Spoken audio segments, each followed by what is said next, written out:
Finalmente a gente teve um vencedor que não era da Red Bull nessa temporada da Fórmula 1 e coube ao Carlos Sainz quebrar essa sequência e quebrar essa sequência com uma vitória muito inteligente e, obviamente, literalmente muito suada em Singapura. Uma ótima corrida. Vou falar sobre o Sainz, sobre esse ressurgimento da Ferrari, sobre a queda da Red Bull, claro, sobre o Liam Lawson, sobre a não punição do Verstappen durante a classificação e mais assuntos no Ju Responde, falar um pouco sobre Suzuka também no Ju Responde do GP de Singapura. Aqui vocês sabem como funciona, vocês mandam as perguntas, eu deixo sempre uma caixinha de perguntas abertas nos stories no meu Instagram, no MyF1Life, depois das corridas, e vocês é que mandam as perguntas que mais se repetem, eu respondo aqui. Essa vitória escancarou que o Sainz é melhor do que o Leclerc? Eu acho que essa vitória escancarou as diferenças entre o Sainz e o Leclerc. O Leclerc precisa pensar menos para tirar o máximo do carro. O Sainz precisa pensar mais. Quando a coisa vem mais naturalmente para o Sainz, ele consegue ser tão rápido quanto o Leclerc, e aí na corrida ele consegue entender melhor o que é que ele tem que fazer, porque ele está pensando no agora, ele está pensando nas voltas seguintes. O Carlos é um overthinker, né? Eu sei muito bem, porque um overthinker reconhece o outro facilmente. Ele sempre está pensando, vou fazer isso, que daí acontece isso e tal. E às vezes isso não é muito bom, dependendo da situação na corrida, isso não é muito bom, porque a coisa que ele está vendo lá na frente nunca vai acontecer. Mas numa situação como em Singapura, é fundamental. Então, eu acho que são duas coisas ali, essa diferença que a gente viu entre o Carlos e o Charles nesse final de semana em Singapura. Primeiro, o Carlos estava com o carro na mão dele, não teve que pensar para ter o carro na mão, estava desde o começo com o carro na mão. O Charles não, dessa vez foi o contrário. O Charles estava falando que no meio da curva o carro dá uma desequilibrada que ele, com o estilo de pilotagem dele, o que ele sempre faz não estava dando certo. Então o que ele falou, eu preciso trabalhar nisso nas próximas corridas, talvez mudar o acerto para colocar o carro mais para mim, né? Isso que os pilotos sempre tentam fazer ao longo do ano. Enquanto o Carlos, desde o começo, ele estava com o carro na mão e ele estava com muita confiança. Confiança em Singapura é muito importante para classificação. Então, a classificação, ele foi lá, colocou o carro na pole, todos os méritos. Aí, para fazer isso funcionar na corrida, precisa ter cabeça. Singapura precisa ter cabeça. Por quê? Você tem uma combinação de um circuito em que é difícil ultrapassar e também tem uma perda de tempo no pit stop muito grande, 28 segundos. Então, se você tem a posição de pista, se você está largando na frente, o que você quer? Que seja uma corrida lenta com uma parada só, porque você vai ganhar se for assim. Como que você faz a corrida ser lenta, né? Você anda num ritmo abaixo do que você pode para controlar a temperatura dos pneus o tempo inteiro, para aí você conseguir fazer uma parada só até o final da corrida. E também, adotando um ritmo lento, fica todo mundo junto. Então, o piloto que está em segundo, ele não vai fazer um undercut, ele não vai parar antes, ou ele não vai mudar a estratégia e fazer duas paradas, porque se ele fizer isso, como está todo mundo junto, ele vai voltar no trânsito. E você só consegue fazer esse tipo de estratégia porque é uma pista em que é difícil ultrapassar. Então, juntando tudo isso aí, você precisa ter muita cabeça por 2 horas, com muito calor, eu vou voltar nesse ponto depois, e sempre pensando lá na frente o que você precisa fazer. Então, foi uma corrida que ela salientou todas as qualidades do Sainz, que não são as mesmas qualidades do Leclerc. O Leclerc é um cara mais intuitivo, é mais de ir para cima, ele não é um cara de fazer esse tipo de corrida mais tática, e ao mesmo tempo a vantagem que o Leclerc tem geralmente de fazer o carro ser rápido sem pensar, isso não aconteceu nesse final de semana porque o carro não estava encaixado no estilo de pilotagem dele. Então isso fez com que se exacerbasse a diferença entre os dois. Mas são pilotos muito complementares. O melhor para a Ferrari seria que eles se juntassem em uma pessoa só. Aí sim ia ser um baita de um piloto, viu? Bom, indo para a Red Bull agora, o rendimento ruim da Red Bull tem a ver com a pista ou é só pela TD? TD é a diretiva técnica, né? Technical Directive em inglês, por isso TD. E vou explicar só rapidinho. As TDs são quando a FIA ela quer fazer um esclarecimento de uma regra. Então eles veem alguma coisa que é uma brecha que as equipes estão aproveitando, uma coisa que não está escrita no regulamento, e eles falam, olha, a partir de agora está escrito, a partir de agora não pode. Então tem duas TDs aqui entrando em vigor, a grosso modo, nesse final de semana em Singapura. A 39, que é aquela de flexibilidade das asas, flexibilidade do bico também, tem o borracha sendo usada dentro das asas para dar uma flexibilizada e também a torcida nas asas e tal. Isso é uma. E a outra é a TD18, que na verdade é do ano passado, do GP da Bélgica do ano passado, que ela foca na prancha, aquela prancha que ela define a legalidade dos carros, né? Porque é como a FIA vê se a altura do carro tá legal, porque dependendo do desgaste que tem nessa prancha, eles medem isso para medir a legalidade da altura dos carros. E essa TD18, essa seria a que ela foi reforçada para esse GP de Singapura daqui em diante, e isso é mais o que pegaria a Red Bull. Mas Singapura é um circuito muito lento para a gente ver algum efeito dessas duas TDs, então tem que esperar nas próximas corridas. Não seria o circuito em que ia mostrar para a gente quem é que teve que mudar os carros.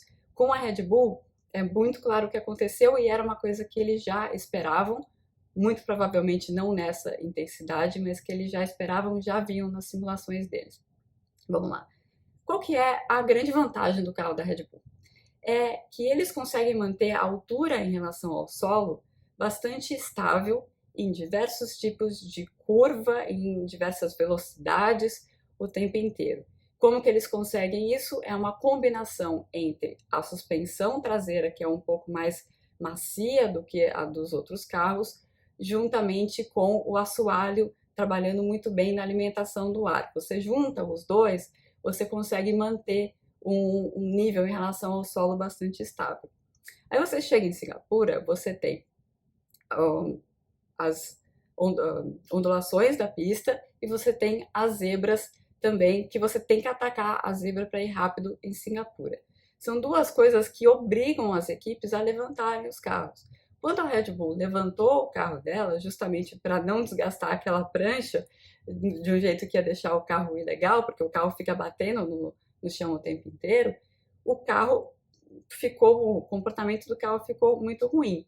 Eles vieram para cá, para Singapura, com uma suspensão ainda um pouquinho mais macia para tentar compensar isso, mas acabou piorando, eles voltaram atrás, e aí tudo isso acabou piorando também o rendimento da equipe, porque eles tentaram várias coisas ao longo do final de semana, às vezes funcionava um pouco e parava de funcionar, e eles foram num caminho errado para a classificação, depois da classificação não pode mais mudar o carro. Então, são coisas de Singapura, sim, seria muito surpreendente se a Red Bull tivesse esse tipo de problema também na próxima corrida em Suzuka, principalmente Suzuka, é um carro que é muito bom para é uma pista muito boa para o carro deles. Qual é a sua sensação sobre Tsunoda, Ricciardo e Lawson? Bom, o Liam teve 3 GPs, o Ricciardo teve 2 GPs, é até estranho a gente pensar nisso. Salvo qualquer surpresa, ele vai estar em Suzuka também, ele quer muito estar em Suzuka, porque ele acha que é uma pista em que ele pode ir bem. E ele está realmente impressionando muito. O que está me impressionando no Liam é o seguinte, ele recebe os elogios com tranquilidade, não fica assim, ah, nossa, obrigado por me elogiar e tal. Muita tranquilidade, porque ele está focado no que ele está fazendo de errado. Então, aqui em Singapura, ele sai da classificação falando é inaceitável o jeito que eu não entendi a melhora dos pneus, a melhora da pista, na verdade, de um Q para o outro, do Q2 para o Q3. Chega depois da corrida, Liam Lawson, parabéns, outra corrida nos pontos, você quer lá e fala, não, é inaceitável a minha largada, eu preciso trabalhar nisso. Esse é sinal de piloto que vai melhorar o tempo todo, né? Esse tipo de atitude é muito positiva. E ele está fazendo realmente um grande trabalho. Daniel Ricciardo é meio uma incógnita, né? as duas corridas que ele fez. Bélgica foi um final de semana muito difícil e a Hungria foi um final de semana muito bom para ele, mas era uma pista e uma condição climática que eram favoráveis para a AlphaTauri, então é difícil a gente quantificar.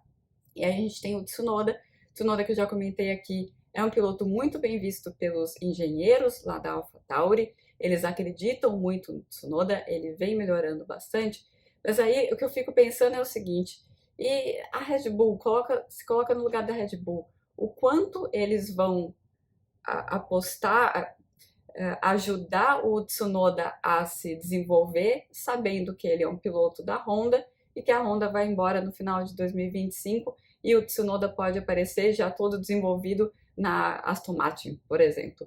Né? Então, tem essa questão do Tsunoda sobre o futuro dele, o quanto que a Red Bull vai querer se prejudicar, entre aspas, por conta dele, mas ele no momento tem uma posição mais confortável do que o Lawson e o Ricciardo.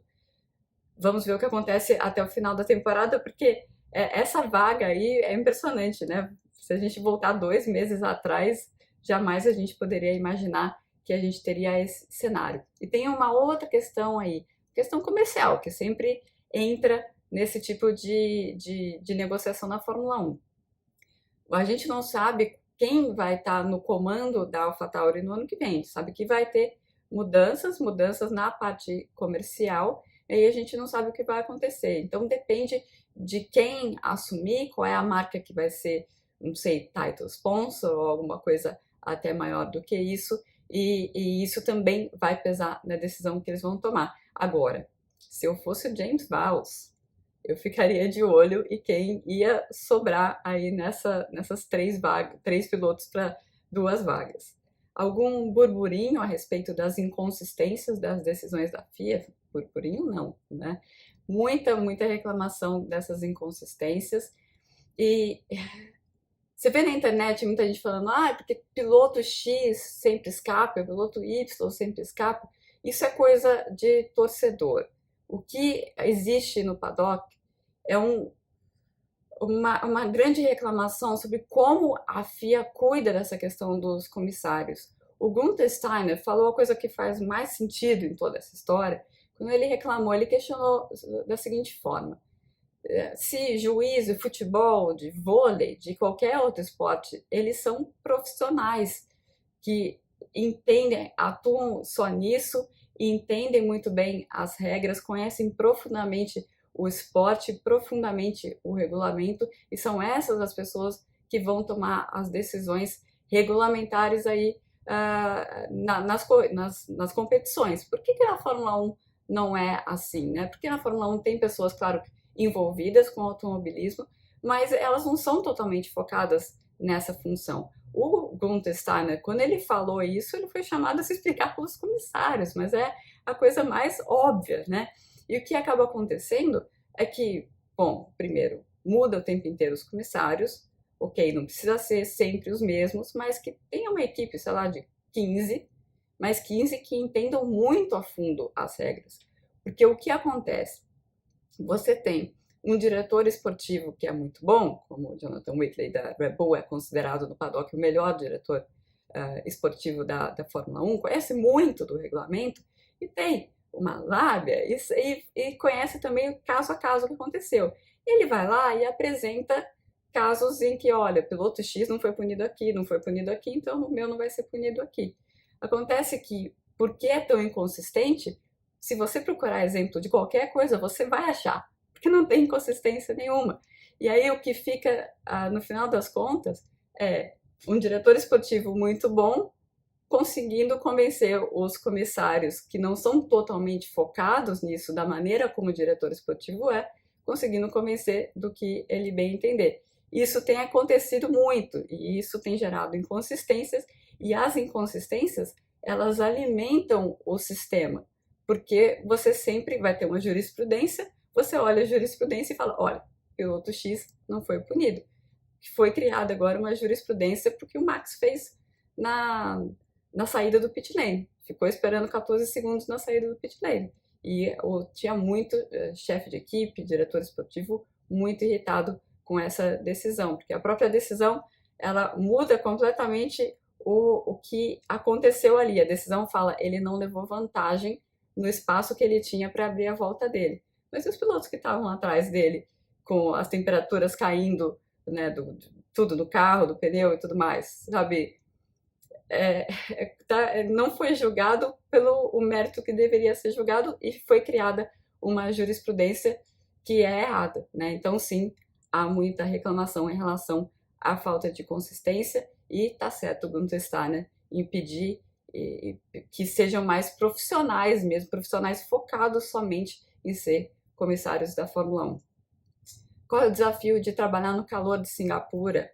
À noite refresca alguma coisa? Bom, eu escolhi essa pergunta porque para destacar essa questão do calor úmido mesmo de Singapura. Bom, para trabalhar, tudo bem, você cansa um pouco a mais, é só uma questão de você se hidratar e tudo bem. A grande questão é se você está correndo, os pilotos, né? Por isso que eu escolhi essa pergunta e por isso que essa vitória do Sainz é importante. Depois da corrida, nas entrevistas, você viu o semblante dos pilotos, o olhar, tudo, você sim, dá para perceber o nível do desgaste deles e até o rosto, assim, dá para ver a desidratação, as bochechas ainda mais fundas do que o normal, né? Eles têm que se manter num nível de peso bastante baixo e dá para perceber isso muito claramente. Eu fiquei esperando o Max Verstappen sair daquela salinha da FIA em que eles fazem a pesagem se eles não estão no pódio, né? Porque é a primeira vez que isso acontece na temporada.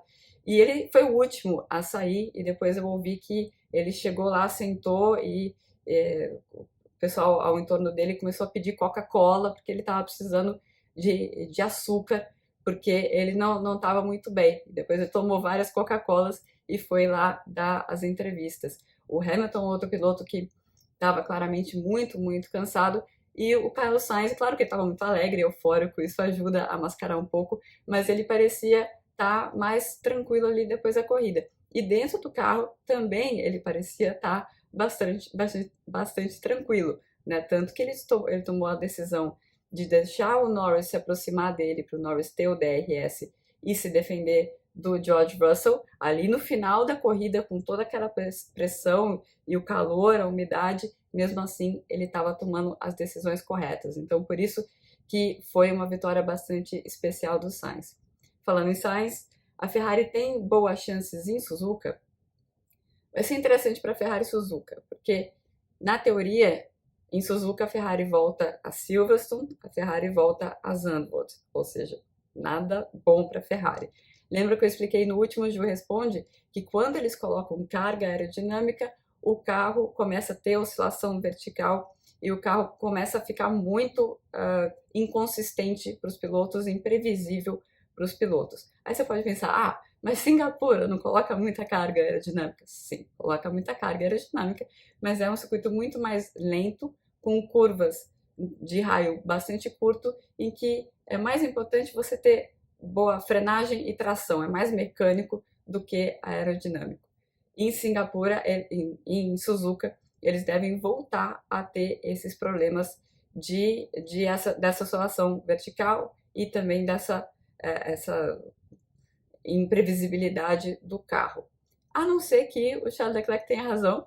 O Leclerc disse que eles aprenderam algumas coisas em Monza, que já colocaram em prática no carro, e que ele acha que pode melhorar o carro para as próximas corridas, mas ele não tem certeza. Eles querem ver realmente em Suzuka para ver se eles conseguem resolver essa questão do carro imprevisível.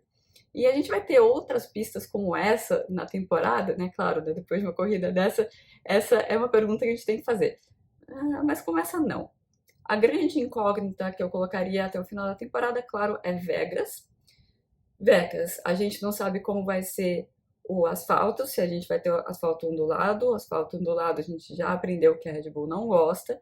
A gente não sabe como vão ser as zebras. Zebras também, se tiver que atacar muito a zebra, pode ser ruim para a Red Bull também. Mas o que a gente sabe de Las Vegas é que a configuração aerodinâmica vai ser completamente diferente, porque tem muita reta, as retas são muito longas, então os carros vão estar menos carregados de downforce, e o que a gente sabe também é que vai estar bastante frio em Las Vegas. Então, colocando tudo isso num caldeirão, é realmente a corrida que chama mais atenção daqui até o final da temporada. Lembrando também que a gente tem algumas sprints aí no meio, tem Qatar, tem Brasil, e principalmente Brasil que tem o tempo muito variável, isso pode afetar o acerto de alguma equipe no GP de São Paulo, como aconteceu inclusive com a Red Bull no ano passado. E por último, eu sempre escolho uma pergunta que não tem a ver com a etapa em si. Vamos lá. Por que uma equipe escolhe largar dos boxes? É muito pior largar dos boxes do que da última colocação. Primeiro explicando como funciona o regulamento. Você larga dos boxes quando você sai do parque fechado. Você faz alguma coisa que não é permitida no parque fechado. Geralmente, o que é essa coisa que as equipes fazem? Ou é uma mudança de acerto, ou tem que substituir uma peça de uma especificação diferente, ou uma asa nova, ou se quebrou alguma coisa e não tem igual, tem que ser uma especificação diferente. Mas quando que é uma escolha da equipe? Quando vale a pena?